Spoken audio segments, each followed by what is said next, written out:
Kabanata 1641. Nagkaroon ng sapat na mga sorpresa para sa isang araw. Si Nicholas ay malapit ng mabigla sa isang estado ng kawalang isip habang siya ay hinampas ng sunod-sunod na alon ng pagkabigla. Naguguluhang tinitigan niya si Tina, hindi maintindihan kung paanong ang babaeng nakadroga na ito ay himalang gumaling. Sa pagtingin sa mga mata ni Tina na kumikinang sa nakakasilaw na liwanag, ay nahahayag na siya ay ganap na gumaling. Naglagat ang ngipin ni Nicholas at inabot si Tina para ituro. Medyo nanginginig ang pananalita niya sa takot. Ikaw, paano? How could you possibly be fine? Habang sinasabi niya ito ay napatingin siya sa matandang kasambahay na katabi niya. Ang responsable sa pagkalason kay Tina ay ang matandang kasambahay. Kung ayos lang si Tina, dapat ang matandang kasambahay ang ugat ng problema. Pinagtaksilan ba siya ng matagal na niyang kasambahay na ilang dekada nang sumusunod sa kanya? Ito ay hindi magkaroon ng kahulugan, tama. Sa totoo lang hindi. Ang matandang kasambahay ay takot na takot gaya ni Nicholas at talagang pinatay niya ang kanyang sarili sa pagsisisi. Kumpiyansa siyang nabigyan ng gamot si Tina at sa oras na iyon, tiyak na nagkasakit din ito sa pag-iisip. Paano siya naka-recover ngayon? Lumapit si Tina at malamig na sinabi na curious ba kayong dalawa na malaman kung bakit ako naka-recover? Hindi na kailangang hulaan. Masasabi ko na sa inyo ngayon. Nakapagpagaling ako, salamat sa tulong ni Thomas. Thomas. Napatingin si Nicholas kay Thomas. Si Thomas na naman. Ang ibang mga doktor ay hindi nakahanap ng panlunas sa gamot na ginamit ng matandang kasambahay para sa gamot kay Tina. Walang sino man sa Central City, maliban kay Thomas, ang nakalaban sa lason. Nagsimula si Jeremy sa pagsasabing, nagkaroon ng sakit sa pag-iisip ang aking asawa pagkatapos akong palayain. Well, paano nagkakaroon ng ganoong pagkakataon sa mundo? Nicholas, may nakalimutan ka bang isang bagay? Ginamit mo ang lason na ginamit mo sa iba noon, nakita mo kanina. Sa ibang paraan, alam ni Jeremy sa simula na si Nicholas at ang iba pa ay nagdroga kay Tina. Gumamit si Nicholas ng napakaraming maliliit na trick na nagresulta sa maraming maluwag na dulo at madali itong na-demolish sa harap ng isang matalinong tao tulad ni Jeremy. Malamig na sumengot si Jeremy at sinabing, kaya hinanap mo si Thomas para pagalingin ka. Pero hindi ko maintindihan. Hindi pa umaalis ng bahay si Tina at hindi bumisita si Thomas sa bahay mo para tingnan ang kondisyon ng sakit. Anong diskarte sa paggamot ang ginamit niya kay Tina? Paggamot sa pamamagitan ng hangin. Tumawa si Thomas. Ibinuka niya ang kanyang mga kamay at sinabing, sino bang may sabing hindi ako nakapunta sa bahay ni Jeremy? Nakapunta ka na? Oo. Kailan? Right under your nose. Naalala mo ba yung araw na may dumating na mabahong matandang doktor? Agad na naintindihan ni Nicholas ang sitwasyon. Si Thomas talaga ang mabahong matandang doktor na iyon.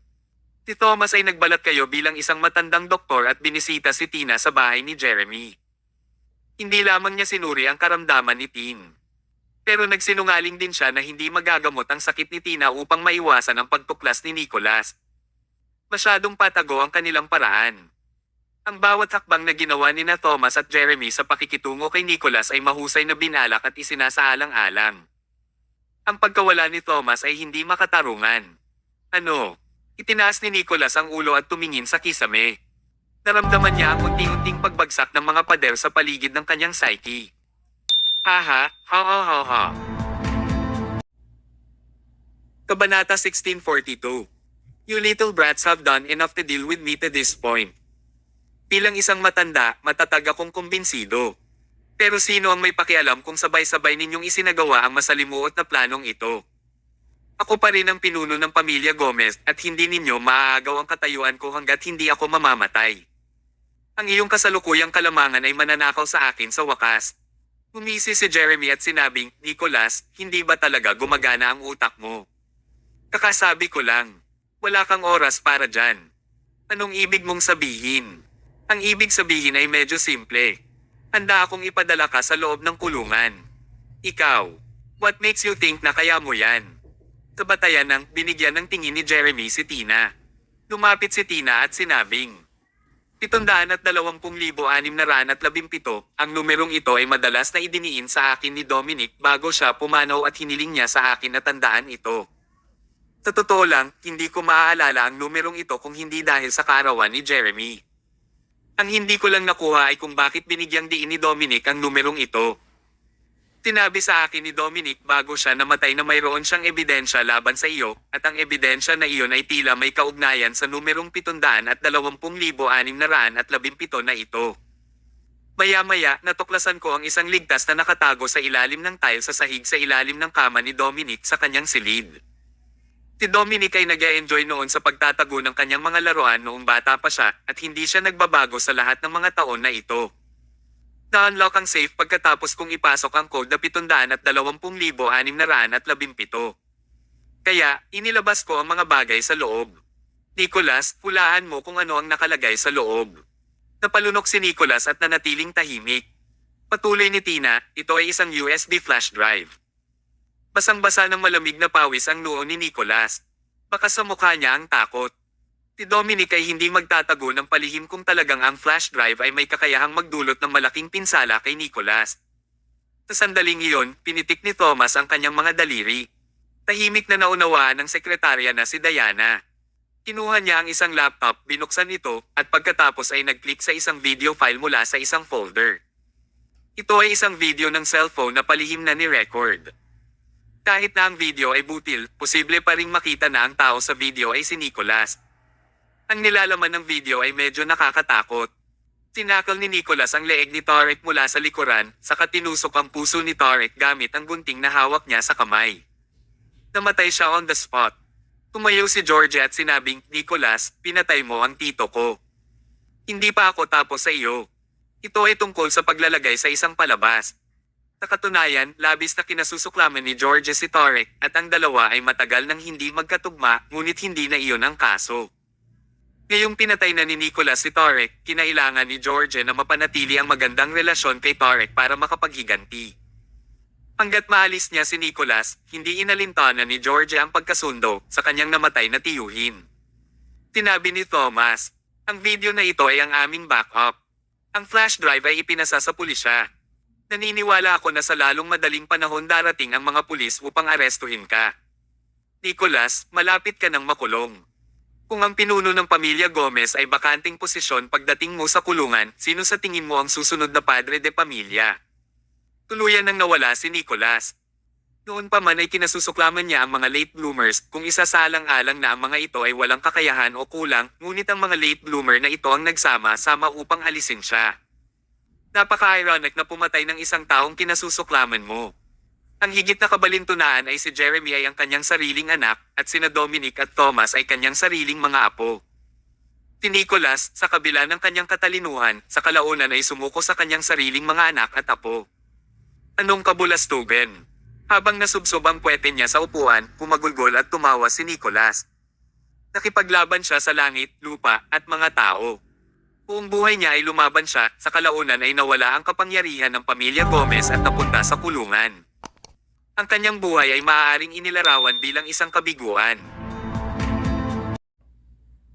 Kabanata 1643. Ang pagkatalo ni Nicholas ay isang bagay na hindi niya inaasahan. Ang matandang mayordomo ay nakatayo doon sa galit. Kung may napansin siyang abnormal kanina, baka iba na ngayon. Mga bastos kayo. Naglabas ng fruit knife ang matandang mayordomo. Lahat kayo ay mga inapo ng pamilya Gomez, ngunit nang ahas kayong makipagkamay sa kaaway para saktan ng patriarch ng pamilya Gomez. Mayroon pa ba kayong katiting na katauhan sa inyo? Sangkatauhan. Ito ay ang maliit na piraso ng sangkatauhan na mayroon sila na humantong sa kanila na mag-alsa laban kay Nicholas. Sabi ni Jeremy, nasaan ang pagiging tao niya noong ikinulong ako ni Nicholas sa loob ng maraming taon? Nasaan ang kanyang katauhan nang itulak niya ang aking anak sa kanyang kamatayan? Nasaan ang kanyang katauhan noong nilaso ni Nicholas ang aking asawa? At ngayon sasabihin mo na wala na tayong katiting na katauhan na natitira sa atin. Gaano ka kayang ipokrito? Sinigawan siya ng matandang mayordomo, kahit na mali ka niya, tatay mo pa rin siya. Kung nais ng isang hari na mamatay ang kanyang mga nasasakupan, kailangang mamatay ang kanyang mga sakop. Kung gusto ng ama na mamatay ang anak, kailangang mamatay ang anak. Umiti si Jeremy. Itigil mo na ang pagpapakita mo ng bulag na katapatan. Ako, Jeremy Gomez, hindi madadamay sa pag-arte mo. Isang kodata. Nakaka-revolt ka. Inilipat ng matandang mayordomo ang kutsilyo. Papatayin kita. Ikaw ay hindi tapat na ingrate. Itinutok niya ang kutsilyo kay Jeremy. Ngunit walang paraan ng isang matandang lalaki ay maaaring makipaglaban. Itinaas ni Thomas ang kanyang kamay at inalis ang kutsilyo sa mga kamay ng mayordomo. Kaagad, diniin niya ang balikat ng matandang mayordomo at itinulak siya sa sahig. Umiyak ang matandang mayordomo. Siya ay lubos na tapat kay Nicholas. Ang pinakadakilang hangarin niya ay ang mapayapa ni Nicholas ang kanyang pagtanda. Tinong mag-aakala na hindi na matutupad ang nag-iisang hiling niya.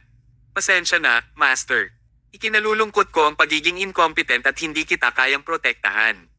Ang mga taong walang taros na tapat gaya ng mayordomo ay bihirang mga hiyas ngayon.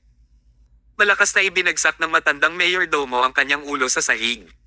At sa isang malakas na kalabog, ang kanyang ulo ay nahati at ang kanyang buhay ay nawala.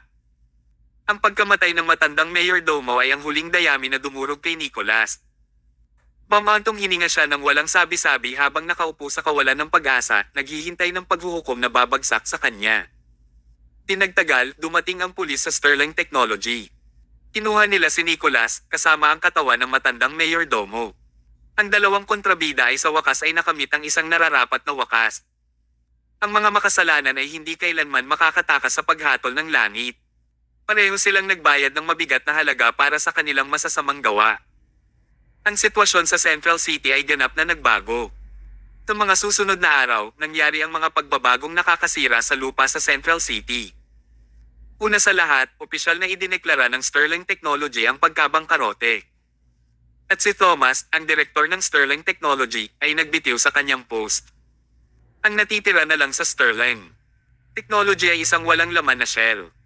Nang isipin ng lahat na aalis na si Thomas sa Central City, sa halip ay may nangyaring kakaiba. Ang patriarch ng pamilyang Gomez, si Nicholas Gomez, ay kinasuhan ng pulisya sa hinalang pagpatay. Kaya naman, nawala ng laman ang upuan ng patriarka ng pamilya Gomez. Inakala ng lahat na si Jeremy ang papalit bilang patriarch, ngunit may nangyaring awkward. Napatalsik na siya sa pamilya Gomez, kaya hindi siya kwalipikado sa pwesto. Kung gayon, sino ang papalit sa upuan? Kaya, isang malayong nakakatawa at nakakatuwang bagay ang nangyari. Ang patriarch seat ng pamilya Gomez ay kinuha ng direktor ng Starry Moon Pavilion. Dahil ang Starry Moon Pavilion ay may 80% ng mga mapagkukunan ng pamilya Gomez, masasabing ang Starry Moon Pavilion ay naging mas makapangyarihan kaysa sa pamilyang Gomez. Ngunit lohikal, ang Starry Moon Pavilion ay isang subsidiary ng pamilya Gomez. Paano naging posible para sa isang tao mula sa isang subsidiary na kumpanya na pumalit sa posisyon ng patriarch? Iyon ay, maliban kung ang kanilang direktor ay mula sa pamilyang Gomez. Sumunod, isang nakababahalang anunsyo ang ginawa ang may-ari ng Starry Moon Pavilion ay inihayag sa publiko, at ito ay walang iba kundi si Thomas. Ang mismong Thomas na nagdulot ng pagbagsak ng Sterling Technology at Prosperous Star Pavilion. Hindi lang siya umalis sa Central City gaya ng inaasahan, sa halip, siya ay inanunsyo na maging direktor ng Starry Moon Pavilion. Kasabay ng pag-anunsyo, nalutas nito ang isa pang tanong na bumabagabag sa lahat. Si Thomas Mayo ay bahagi ng pamilya Gomez dahil siya ay apo ni Nicholas. Kaya naman, sa mga tuntunin ng parehong kapangyarihan at relasyon sa dugo, si Thomas ay kwalipikadong maging patriarka ng pamilya Gomez. Ito ay kapanganakan ng isang makasaysayang kaganapan. Sa loob ng daang taon mula nang itatag ang pamilya Gomez, ito ang unang pagkakataon na ang patriarch ay hindi isang Gomez. Siyempre, may mga pagtutol na itinaas, ngunit ito ay walang silbi. Masyadong makapangyarihan si Thomas. At dahil bahagi siya ng pamilya Gomez, walang saysay ang lahat ng pagtutol. Mula sa isang tauna na nahulog mula sa biyaya, si Thomas ay naging patriarch ng pamilya Gomez sa magdamag. Walang sino man sa Central City ang mag-iisip ng ganoong kahihinatnan. Nakakaloka. Ngunit hindi iyon ang katapusan nito. Matapos tumindig si Thomas bilang patriarch ng pamilya Gomez, gumawa siya ng isang bagay na hindi nakapagsalita sa buong pamilya Gomez. Inanunsyo niya, simula noon, palitan ko na ang pangalan ng pamilyang Gomez ng Mayo. Sa madaling salita, ang pamilya Gomez ay hindi na umiral sa Central City. Naroon lamang ang pamilya Mayo. Ang tatlong pangunahing pamilya ay opisyal na ang pamilya Mayo, pamilya Martin, at pamilya Diaz. Samantala, naging kasaysayan ng pamilya Gomez. Nawala ito sa kasalukuyan. Samantala, ang tatlong bagong malalaking pamilya ay lubos na nagkakaisa. Si Thomas, ang direktor, ay nagpapanatili ng isang napakalapit na relasyon sa mga pamilyang Martin at Diaz. Ang Central City, na orihinal na nagkaroon ng araw-araw na mga salungatan, ay naging isang maayos at nagkakaisang lungsod. Bagamat may iba pang puwersa sa lungsod, hindi nila nagawang mabagbag ang pagkakaisa ng pamilya Mayo, Martin at Diaz. Mula noon, ang Central City ay pumasok sa isang makasaysayang yugto kung saan ang tatlong pamilya ay nasa isang alyansa. Si Thomas ay tunay na naging nangungunang aso ng Central City. Siya ay isang walang kapantay na bayani sa sangkatauhan. Sa sementeryo ng Central City, tumabi si Thomas sa kanyang ama, si Nelson Mayo. Nakatayo sila sa harap ng isang lapida at tiningnan ang itim at puting larawan sa lapida ng walang binibigkas na salita. Ang lapida ay kay Alden Mayo. Siya ay tiyuhin ni Thomas. Kabanata 1644. Parehong tahimik ang mag-ama sa harap ng lapida. Pagkaraan ng mahabang panahon, mahinang sinabi ni Nelson, "Brother, natupad na ni Thomas ang habang buhay mong hangarin. Mula ngayon, hindi na umiral ang pamilya Gomez. Magkakaroon lang ng pamilya Mayo. Magpahinga ka sa kabila.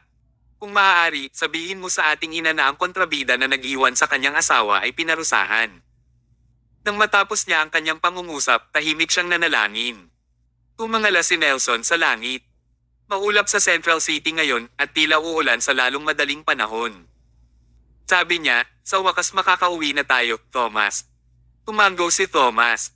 Pagkatapos ay humakbang siya pasulong, yumuko bilang paggalang sa kanyang yumaong tiyuhin, at sinabing, "Ginawa ko ang ipinangako ko, tiyuhin. Makakapagpahinga ka na sa kapayapaan dahil nabayaran na ang lahat ng utang." Ang utang na iniwan ni Nicholas ay kinuha na ni Thomas at sa wakas ay nalinis. Ang kabaitan ay nagdudulot ng kabaitan, ang kasamaan ay nagbubunga ng kasamaan. Ang mga nagawa ay masusuklian ng buo, ito ay isang bagay lamang ng tamang panahon. Ang halaga na kailangang bayaran ni Nicholas para sa pag-abandona sa kanyang asawa ay ang pagkalipol ng pamilya Gomez. Kung alam niyang ganito ang haantong, hindi na siya magpapaloko noon. Ang lahat ay nakatadhana, walang sino man ang makakapagpabago ng anuman. Sa kabilang side ng sementeryo, sabay na tumayo sina Jeremy at Tina sa harap ng isang lapida habang umaagos ang mga luha sa kanilang mga mata. Ang lapida ay pag-aari ng kanilang anak si Dominic Gomez. Upang mailigtas ang kanyang ama, tiniis ni Dominic ang kahihiyan habang nanatili siya sa tabi ni Nicholas sa loob ng maraming taon. Sa huli, pinili niyang isakripisyo ang sarili para protektahan si Thomas. Masasabing dahil sa sakripisyo ni Dominic kaya pinakawalan si Jeremy. At iyon naman ay humantong sa pagtutulungan ni na Jeremy at Thomas. Si Dominic ang susi sa tagumpay. Sa kasamaang palad, kinailangan niyang isakripisyo ang kanyang buhay para sa tagumpay na ito. Iniwan niya ang mundo habang dinadala niya ang tagumpay sa kanila. Inilagay ni Jeremy ang isang bouquet ng bulaklak sa harap ng lapida. "I'm sorry, Dominic. Late si Daddy. Sa lahat ng mga taon na ito ay sinusubukan mong hanapin ako. Maraming pagkakataon na gusto kong sabihin sa'yo na huwag mo na akong hanapin. Karapat-dapat kang magkaroon ng sarili mong buhay at kinabukasan. Ngunit hindi umabot sa iyong pandinig ang aking mensahe. Para mailigtas ako, pinili mong isakripisyo ang sarili mo. Ngayon, ako bilang iyong ama, kailangan mong paalisin ka, anak ko. Kung pwede lang, sana ako na lang ang isinakripisyo imbes na ikaw, Dominic." Napaiyak si Jeremy at niyakap ang asawang si Tina. Umiiyak na si Tina at wala sa kondisyong magsalita. Hanggang ngayon, wala siyang paraan para tanggapin ang katotohanan na si Nicholas ay sinunog hanggang mamatay. Ipinagdasal niya na ito ay isang kalokohan, isang talagang masamang biro. Ngunit ito ay ang katotohanan. Nakalaya ang kanyang asawa sa kulungan ngunit namatay ang kanyang anak. Hindi ito isang masayang pagtatapos para kay Tina. Ngunit hindi rin ito naging masamang pagtatapos. Laging sinasabi na imposibleng mapasaya ang lahat. Ang mga bagay na nangyari sa nakaraan ay kailangang iwan sa nakaraan. Matapos ang opisyal na pagkakatatag ng pamilya Mayo, gumugol si Thomas ng halos isang buwan na paglilinis. Ang tatlong malalaking pamilya ay nagplano na kumita ng pera ng sama-sama kaya pinagsanib nila ang kanilang mga negosyo. Kasabay nito, nangungulila si Thomas. Namiss niya ang kanyang asawa, si Emma, na nasa Southland District pa. Kung tutusin, mahigit 9 na buwan na ang lumipas mula nang umalis siya ng bahay at oras na rin para manganak si Emma. Ang lahat ay tulad ng naisip niya. Habang iniisip niya pa rin ang tungkol sa kanyang asawa, nakatanggap siya ng tawag sa telepono at ipinaalam na malapit ng manganak si Emma. Hiniling siyang bumalik kaagad. Nangako si Thomas na babalik kaagad. Bago lumipad si Thomas pabalik sa Southland District at umalis sa Central City, natapos niya ang ilang mga pagsasaayos.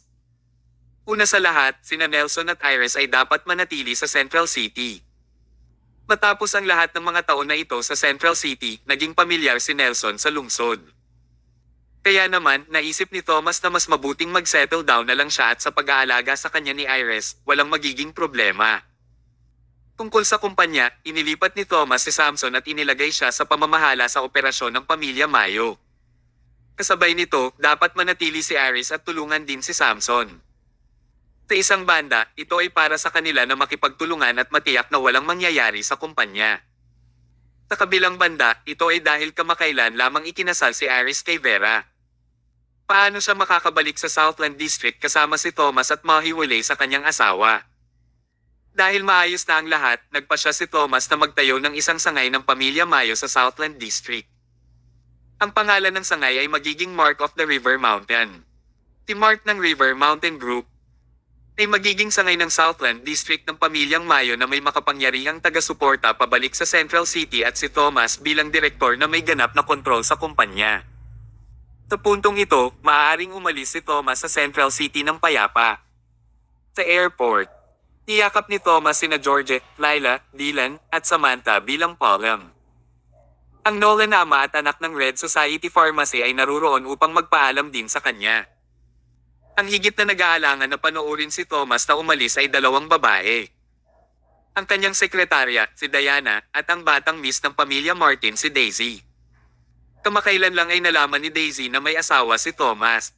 Siya ay nasa isang malaking kawalan. Ngunit ano ang nagagawa niya tungkol dito? Maaari lamang niyang ipagdasal ang kanilang kaligayahan. Pagkatapos magpaalam sa lahat, tumalikod si Thomas at umalis. Habang nanunood ang lahat, umalis siya mataong Central City. Umalis na talaga si Thomas. Palam Central City. Nakabalik na ako, Southland District. Kabanata 1645. Isang oras hanggang hating gabi nang tuluyang marating ni Thomas ang Southland District. Malakas na tinamaan ng nostalgia si Thomas sa mukha. Ang kapaligiran ay nagparamdam sa kanya ng ilang taon na mas bata. Siya ay nasa isang mahusay na mood. Siya rin, nagtataka kung ano ang naging kalagayan ng mga dati niyang kaibigan sa Southland District pagkatapos ng lahat ng oras na ito. Dahil wala siya ng halos 10 buwan, hindi niya alam kung ang Southland District ay nagbago ng husto mula noong bago siya umalis at ngayon. Si Thomas, dahil mahina ang loob, ay sumakay ng taxi pa uwi. Bagamat ang 33 Metro Garden neighborhood ay isang maliit na sira-sirang villa, ito ay bahay ni Emma at ito ang lugar na nawala ni Thomas sa lahat ng oras na ito. Honey, nagbabalik ako. Habang nakatayo si Thomas sa harap ng pinto at handang kumatok, bumukas ang pinto. Hindi kaya nakita na siya ng kanyang pamilya. Gayunpaman, hindi iyon ang kaso. Ay nalalaya ng kanyang biyanang si Johnson at biyanang si Felicia, si Emma sa kanyang braso habang papalabas sila ng bahay. Tinulungan ni Harvard at ng iba pa si Emma na makapasok sa kotse. Mukhang malapit na siyang mangganganak. Nagulat si Thomas at nagmamadaling lumapit para tumulong. "Oh Thomas, sa wakas nakabalik ka na." Excited na tanong ni Harvard. Ang Harvard ay tinutulungan si Emma sa mga bagay tungkol sa kanyang pamilya habang siya ay kanyang kapatid. Hindi maitikaila na si Harvard ang nagdala ng pasanin ng pamilya Hill ng mag-isa habang wala si Thomas. Pagkatapos ng lahat, ang Harvard ay ang kasalukuyang patriarch ng pamilya Hill. "Oo, bumalik ako." Simpleng sagot ni Thomas, sumakay sa kotse, at hinawakan ang kamay ni Emma. Nakaramdam si Emma ng init sa kanyang puso ng sandaling iyon. "Mahal." Si Emma na takot ay kumalma at hindi na natakot. Habang nasa tabi niya si Thomas, pakiramdam niya ay ligtas siya. Sumigaw si Thomas, ay start ang kotse at pumunta sa ospital ngayon. Tinapakan ni Harvard ang accelerator at dumiretso sa ospital. Sa hitsura nito, tila hindi maiiwasang manganak si Emma ngayong gabi. Tama nga ang oras ng pagbabalik ni Thomas. Ang kanyang napapanahong pagbabalik ay nagpapahintulot sa kanya na samahan ang kanyang asawa at panoorin ang pagsilang ng kanyang anak. Kung siya ay bumalik makalipas ang isang araw o dalawa, ang bata ay ipinanganak na. Ilang sandali lang ay dumating na ang sasakyan sa ospital. Habang gusto nilang magmadali upang harapin ang mga pamamaraan sa pag-ospital. Nakita nila ang isang malaking grupo na humaharang sa pasukan sa ospital na hindi pinapayagan ng sinumang pumasok o lumabas. Si Harvard ay humakbang sa preno, inilabas ang kanyang ulo at nagtanong ano ang nangyayari. Lumapit ang isang matipulong lalaki na nakasuot ng walang manggas na kamiseta at marahas na nagsabing, maligaw ka. Mangganganak ang asawa ni Mr. Vedastas ngayon. Bawal ang lugar na ito ngayon. May sense din ba siya? Nanganak ang asawa ni Sylvester kaya bawal ang iba na mag-labor sa ospital na ito. Ang maternity department sa ospital na ito ay ang pinakamahusay sa buong Southland District. Inamin nila ang hindi mabilang na mga tao sa ospital na ito upang mag-labor araw-araw. Paano ang iba kung tatanggihan silang pumasok? Tumingin si Harvard sa paligid at napansin na maraming sasakyan ang humihinto sa pasukan bukod sa kanila. Nagkaroon ng malaking kaguluhan. Kabilang sa kanila ang mga kababaihan na malapit ng manganak. Ngunit lahat sila ay tinanggihan sa pagpasok anuman ang kanilang ginawa. Ang ilan sa kanilang mga kapamilya ay lumuhad pa sa pasukan ng ospital at nakiusap sa mga kontrabida. Nakikiusap ako, papasukin mo kami. Malapit ng manganak ang asawa ko. Kabanata 1646. Nanatiling malamig ang puso ng mga kontrabida kahit nasa harap ng mga pakiusap ng iba.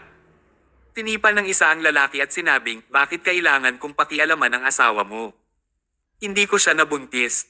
Tapat na ang masama na hindi nila pinayagan ng sinuman, ngunit ngayon ay nagsasalita sila ng masama tungkol sa iba. Maaari pa bang ituring ang mga taong ito bilang mga tao? Lahat ng naruroon ay nagrereklamo at nagmumura. Pero kahit gaano sila pinagalitan, hindi sila pinayagang makapasok. Wala sa kanila ang maaaring gumawa ng anuman tungkol dito. Ang ilan sa kanila ay nagtangkang sumugod ngunit naputol ng mga kontrabida na may hawak na patalim. Nag-spray ng dugo kung saan-saan. Hindi sila makapasok o makalaban sa kanila. Wala silang magawa kundi umiyak. Napakunot ang noo ni Thomas sa pinapanood. Hindi ba naging maunlad at mapayapa ang Southland District nang siya ay umalis? Paano lumitaw ang isang masamang puwersa sa Southland District sa loob lamang ng 10 buwan? Tinanong niya, sino si Ginoong Vedastas? Saan siya nakakuha ng lakas ng loob na pribadong ibok ang buong ospital? Napabuntong hininga si Harvard at sinabing, wala kang ideya. Si Ginoong Vedastas ay kabilang sa isang bagong paksayon sa Southland District. Siya ang tagapagmana ng Art Trading Corporation Sylvester Vedastas. Sila ay nakapangyarihan at may isang tiyak na katayuan sa Southland District. Ang mga normal na mamamayan ay hindi kayang masaktan sila. Ang Art Trading Corporation ay inilatag ang kanyang net sa buong Southland District na kinasasangkutan ng sarili sa iba't ibang mga industriya.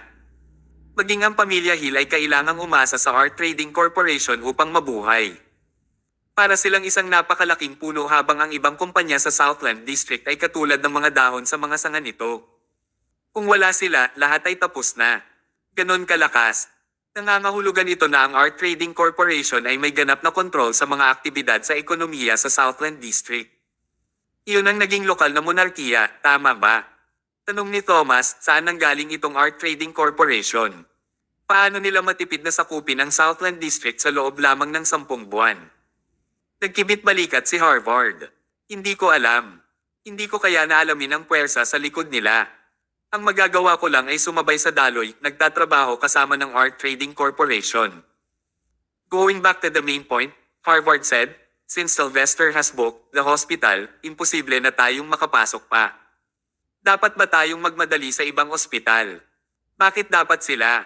Tumingin si Thomas sa bintana at sinabing, ang ospital na ito ay nilagyan ng pinakamahusay na maternity ward at ang pinakamahuhusay na doktor din. Higit pa rito, kinukuha ni Emma ang kanyang mga diagnostic dito na nangangahulugan din na nasa ospital na ito ang lahat ng kanyang mga medikal na detalye. Bakit tayo pupunta sa ibang ospital? Alam ko, ngunit itinuro ni Harvard. Kung paano ito sa labas, ano ang maaari nating gawin?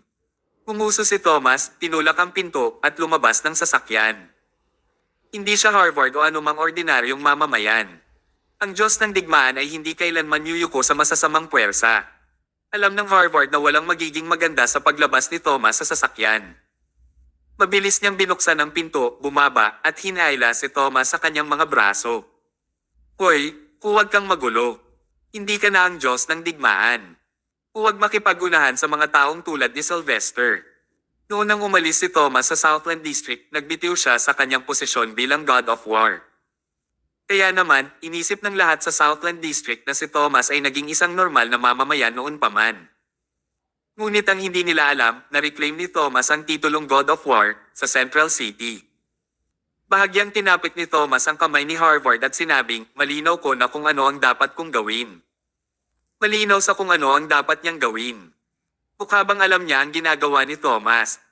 Mabilis na tumibok ang puso ni Harvard. Ano ang maaaring gawin?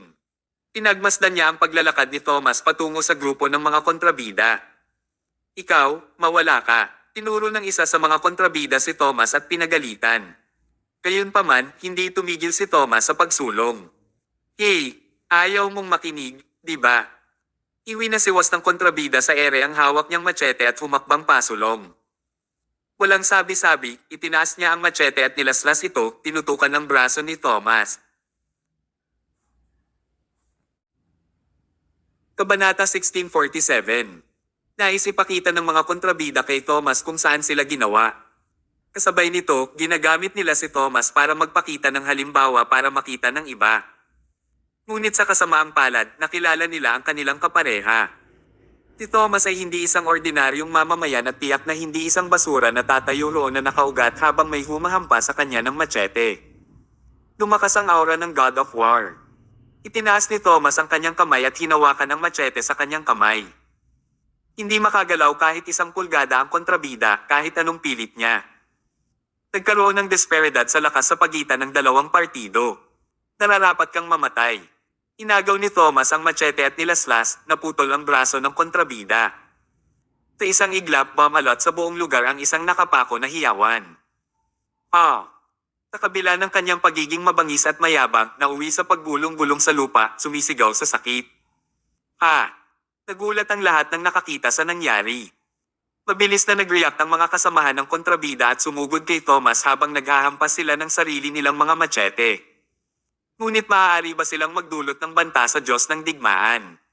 Sa isang iglap, itinaas ni Thomas ang machete sa kanyang mga kamay at nilaslas. Sunod-sunod na pinutol ang mga braso ng kontrabida at sunod-sunod na sigaw ng sakit. Para itong isang katayan na may makapal na amoy ng dugo sa hangin. Si Harvard na nakatingin sa malayo, umiling. Iyon lang. Lahat sila ay tapos na parang wala. Pinutol ni Thomas ang maraming tauhan ni Sylvester na nangangahulugan na sila ay itinuturing na mga kaaway ni Sylvester ngayon. Malapit nang sumunod ang mga problema.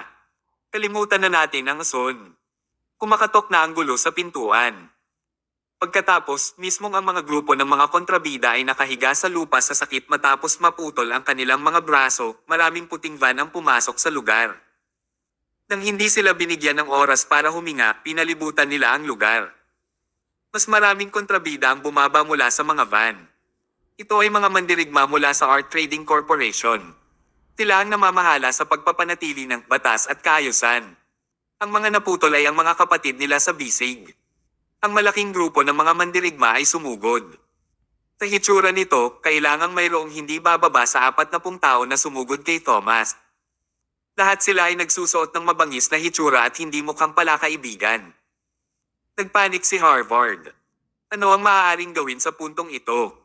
Kahit gaano pa kalakas si Thomas, imposibleng makalaban niya ang 40 tao ng sabay-sabay, di ba? Pinalaan ko siya na huwag maging impulsive. Ngayon ang kanilang pangunahing puwersa ay narito. Ano ang gagawin mo? Thomas, Thomas, bakit napaka-impulsive mo? Nagpanik si Harvard. Gusto niyang tulungan si Thomas, ngunit anong tulong ang maibibigay niya sa kanyang manipis na mga braso at paa? Napakarami nila sa kabila. Magsumbong man siya sa mga pulis, hindi ito makakatulong. Sa oras na dumating ang mga pulis, hindi ba si Thomas ay mincemeat na? Ano ang maaaring gawin? Habang nag-aalala si Harvard, may nangyaring hindi inaasahan. Biglang lumitaw ang maraming helicopter sa kalangitan.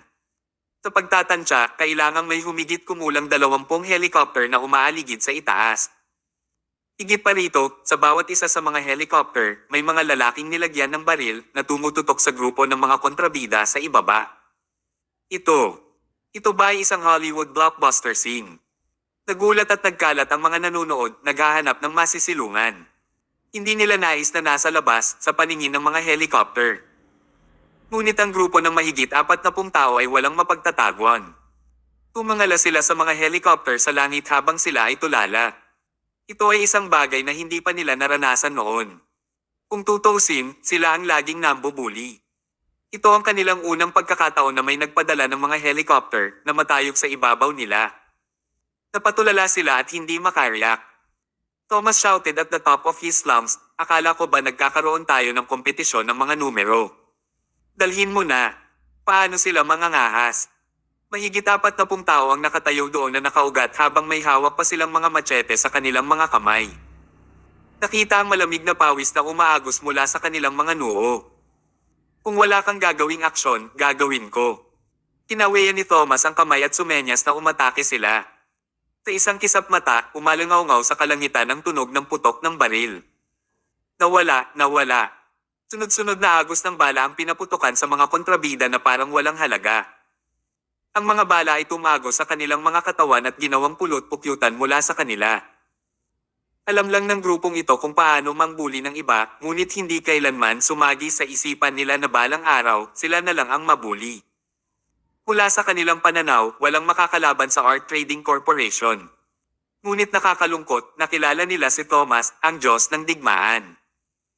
Tumagal lang ng ilang segundo ang trigger happiness. Ang grupo ng higit sa 40 kontrabida na orihinal na masigla at mayabang ay nakahiga sa isang pool ng dugo. Ito ay isang madugong eksena at hindi magandang tanawin. Inihagis ni Thomas ang machete sa lupa at galit na sumigaw, hindi kailanman magiging palaruan ng mga kontrabida ang Southland District. Nang matapos niya ang kanyang pangungusap, tumalikod siya at dumiretso sa ospital. Lahat ay nakahinga ng maluwag. Ang mga mahihirap na tao na umiiyak para sa awa ay nagmadaling pumunta sa ospital, kasama ang kanilang mga miyembro ng pamilya upang ma-admit. Marami pa sa kanila ang malapit ng mga anak tulad ni Emma. Isa-isa silang na-admit sa ospital. Sa loob ng isang yugto ng panahon, ang ospital ay siksikan sa mga taong sunod-sunod na nagsusuntukan. Sa ospital, sa waiting room sa labas ng maternity ward. Heir of Art Trading Corporation, umupo si Sylvester sa isang upuan na nakapikit, nagpapahinga. Nakatayo sa tabi niya ang kanyang bodyguard si Chris Lucas. Kabanata 1648. Ngayon ang araw na mangganganak ang asawa ni Sylvester. Para makapagbigay ng tahimik at komportableng kapaligiran para sa kanyang asawa, inibok niya ang buong ospital para sa kanyang asawa. Siyempre, ang mga pamamaraan na ginamit niya ay krudo at simple. Inutusan niya ang isang grupo ng mga tao na harangan ng pangunahing pasukan at dapat nilang tanggihan ang sino mang pumasok o lumabas. Kung may gustong pumasok ng puwersahan, puputulin nila ang kanilang braso at binti. Naniniwala siya na walang nang ahas na sumalungat sa Art Trading Corporation. Dumating man ang mga pulis, walang pakialam si Sylvester. Sa una, ang mga bagay ay talagang naaayon sa kung ano ang gusto niya. Tahimik at payapa ang ospital, walang ingay. Tahimik na hinintay ni Sylvester ang panganganak ng kanyang asawa.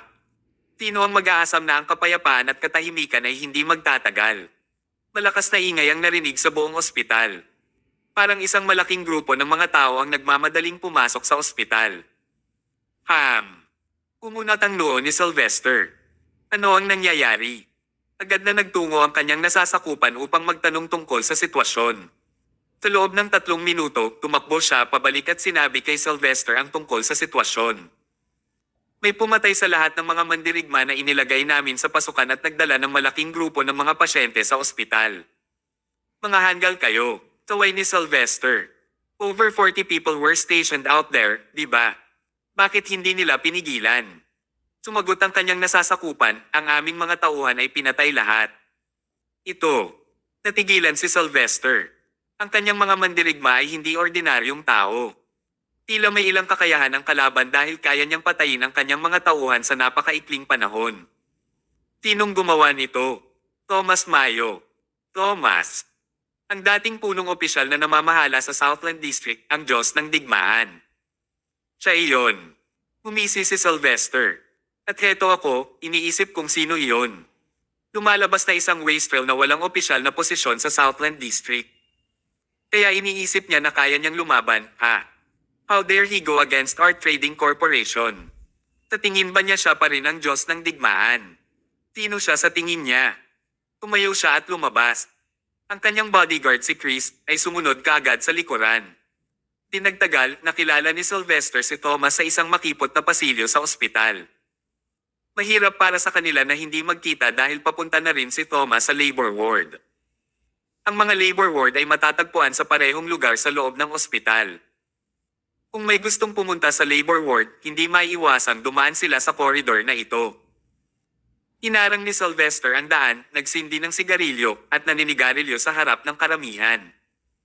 Mayroong maraming mga buntis na kababaihan na malapit ng mga anak at hindi makayanan ang amoy ng usok. Ang ginawa ni Sylvester ay nagsabi kay Thomas na ang buhay ng iba ay walang halaga sa kanya. Ang mga tingin ni Thomas ay puno ng pagpatay na layunin. Malumanay na nagsalita si Harvard, kuya, si Sylvester iyon, ang tagapagmana ng Art Trading Corporation. Siya ay sira-sira, hindi makatwiran, at walang pakialam sa sinuman. Ang iba ay napatras ng ilang hakbang nang hindi sinasadya nang makita si Sylvester. Malinis pa rin ang ulo nila at hindi sapat na walang isip para labanan si Sylvester. Pero iba si Thomas. Pumunta si Thomas sa unahan. Habang naglalakad, sinabi niya, ito ang ospital. Itapon mo ang iyong sigarilyo. Masungit na sinabi ni Sylvester, sino ka sa palagay mo? Naglakas loob ka bang utusan akong patayin ang aking sigarilyo? Iniisip mo pa ba na ikaw ang Diyos ng digmaan? Wala kang kapangyarihan dito, walang isip. Tila ang isang normal na negosasyon ay hindi makakapidyaw sa kanya sa paninigarilyo.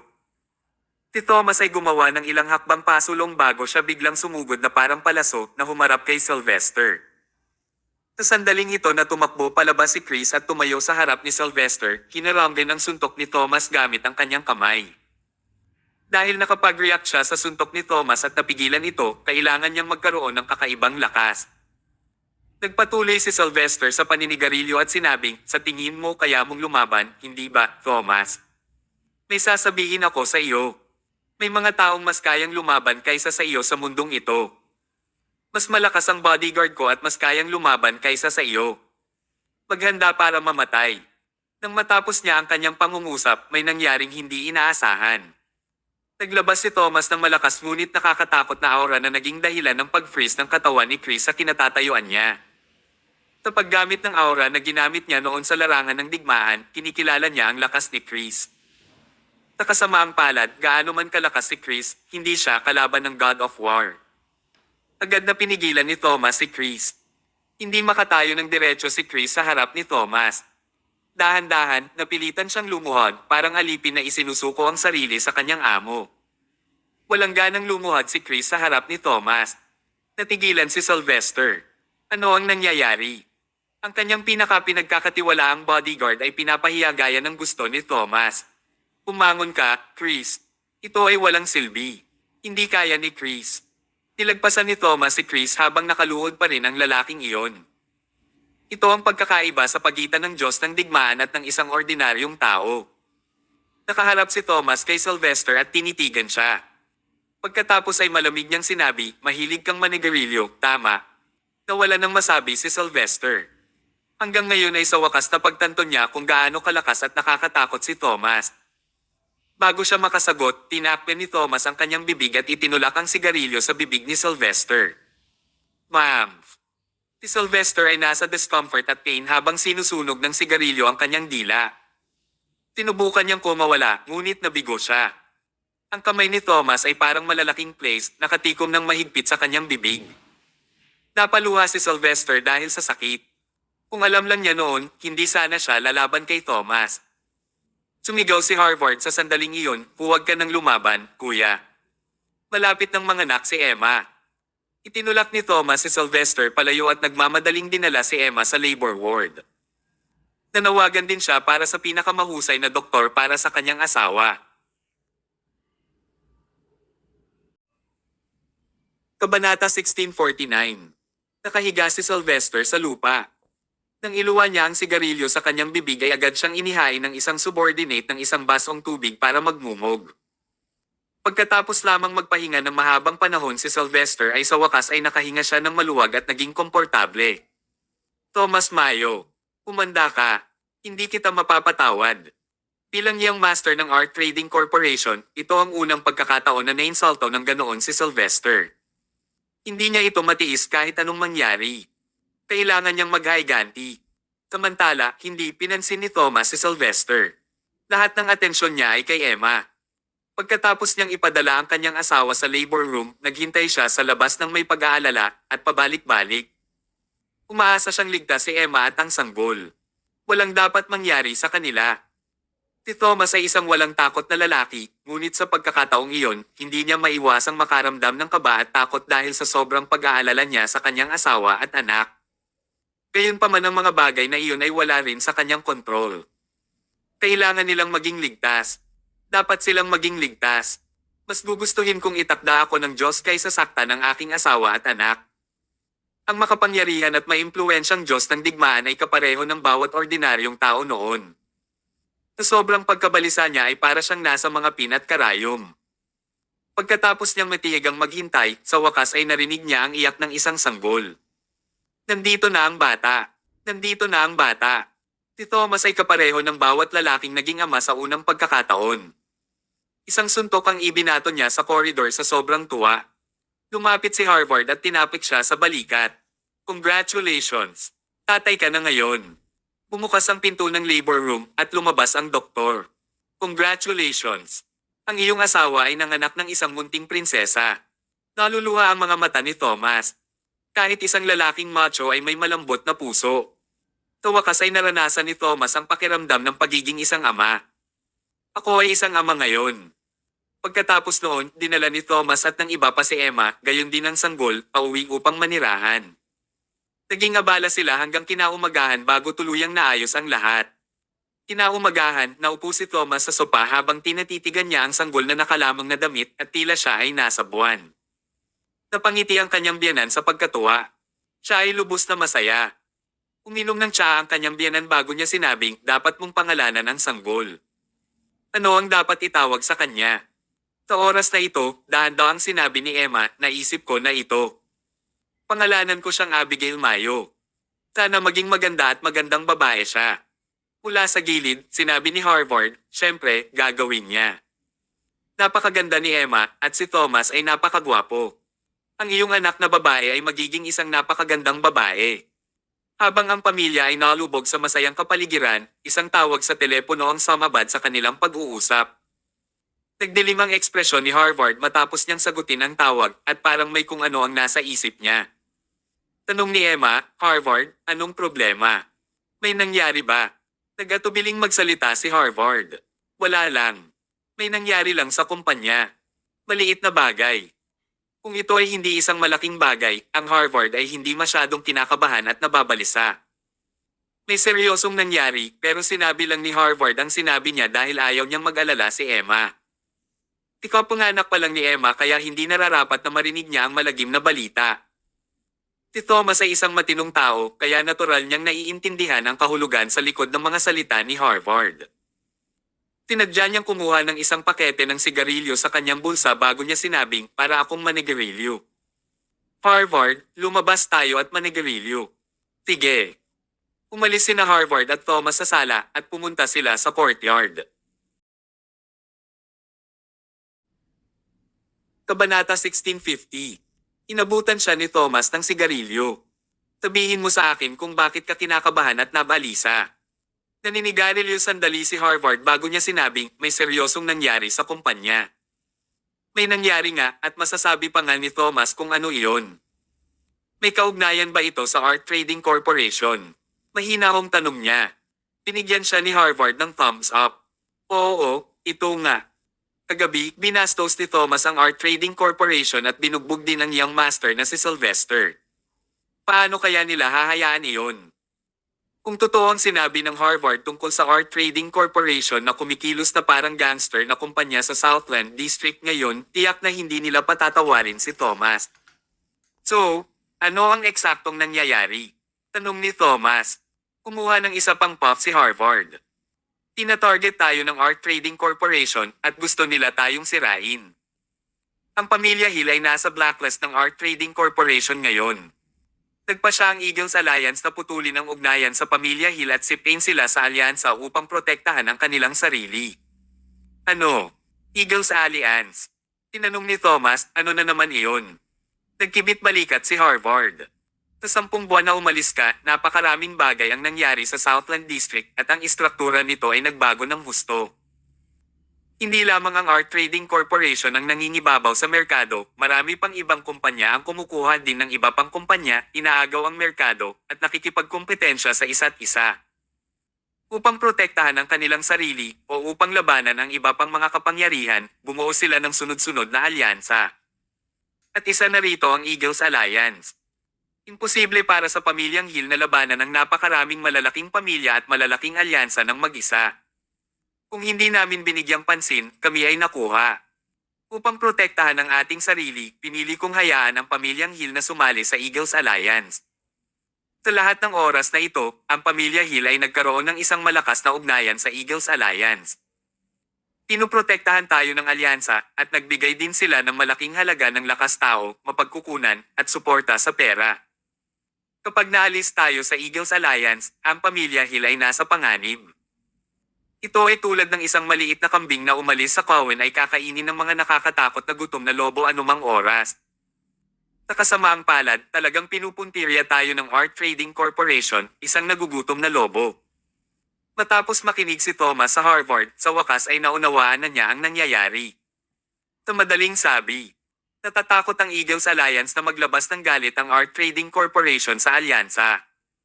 Kaya nagpa siya ang mga nasa alyansa na protektahan ang kanilang sarili sa pamamagitan ng pag-aalis ng sanhi ng kaguluhan. Napagpasyahan nilang tanggalin ang pamilya ng Hill para makahingi sila ng proteksyon. Umalaklak si Thomas. Hindi ba ang pamilyang Hill ay sumali sa Eagles Alliance para sa proteksyon? Bakit nila agad pinalis ang pamilya Hill sa oras na makatagpo sila ng problema sa halip na protektahan ang pamilya? Walang magawang umiling si Harvard. Complementary din ang tinatawag nilang proteksyon. Maaaring sinubukan nilang lumaban kung ito ay isa pang kapangyarihan, ngunit ito ay Art Trading Corporation, kaya imposibleng labanan sila. Sa makatuwid, hindi kakaiba para sa pamilyang Hill na maalis. Nang sabihin ni Harvard ang mga salitang iyon, pakiramdam niya ay wala siyang magawa. Ayon sa pamamahagi ng kuryente sa Southland District. Kapag naalis na ang pamilya Hill mula sa Eagles Alliance, kalimutan ng Art Trading Corporation, maaari ring lumunin ng mas malaking alyansa ang pamilya Hill. Matatagpuan ba ng pamilya Hill ang katapusan ng kanyang mga kamay? Nang isipin ito ng Harvard, nakaramdam siya ng matinding kalumbayan. Naninigarilyo siya saglit at nakaramdam ng sobrang inis. Gayunpaman, tila hindi naabala si Thomas. Tahimik niyang tinitigan ang mga ulap sa langit bago siya nagsalita ng walang pakialam. Kailan ang meeting? Sa 1 p.m. Sasama ako sa iyo. Ha? Ano ang plano mong gawin? Isang matamis na ngiti ang isinalubong sa kanya ni Thomas. Wala akong gagawin. Makikipagkita ako sa mga miyembro ng Eagles Alliance at payuhan silang huwag gumawa ng anumang kalokohan. Huwag kang mag-alala, hindi ko ito guguluhin. Nagkibit balikat si Harvard at lihim na naisip, palagi mong ginugulo ang mga bagay-bagay.